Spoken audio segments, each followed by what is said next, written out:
எடப்பாடி பழனிசாமிக்கு எதிராக உள்ள தலைவர்களை பாஜக மேலிடம் சந்தித்து பேச்சுவார்த்தை நடத்தி வரும் சம்பவம் அரசியல் களத்தில் பரபரப்பை ஏற்படுத்தி வருகிறது.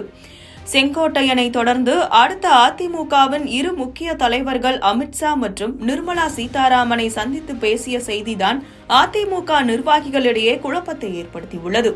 டெல்லியில் நடந்தது என்ன பார்க்கலாம். கடந்த மக்களவை தேர்தலுக்கு முன்பாகவே பாஜகவுடன் கூட்டணியை முறித்துக் கொண்டு வெளியேறியது அதிமுக. அப்போது கூட்டணி முறிவுக்கு காரணம் பாஜக மாநில தலைவர் அண்ணாமலைதான் என குற்றம் சாட்டினார் எடப்பாடி பழனிசாமி. அப்போதிலிருந்தே எடப்பாடிக்கும் அண்ணாமலைக்கும் இடையே வார்த்தை போர் நீடித்து வந்தது. பாஜகவுடன் கூட்டணி இல்லை என தொடர்ந்து மறுத்து வந்தார் எடப்பாடி பழனிசாமி. இப்படியான சூழலில்தான் மத்திய உள்துறை அமைச்சர் அமித்ஷாவை கடந்த மாதம் ரகசியமாக சந்தித்தார் எடப்பாடி பழனிசாமி. இருவரின் சந்திப்பும் அரசியல் களத்தில் பேசு பொருளானது.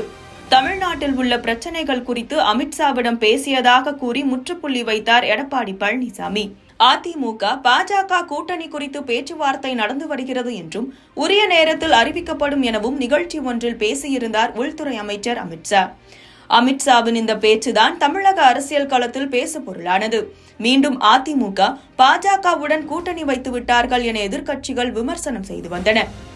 எடப்பாடி பழனிசாமியை தொடர்ந்து அதிமுக முன்னாள் அமைச்சர் செங்கோட்டையன் அமித்ஷாவை சந்தித்தார்.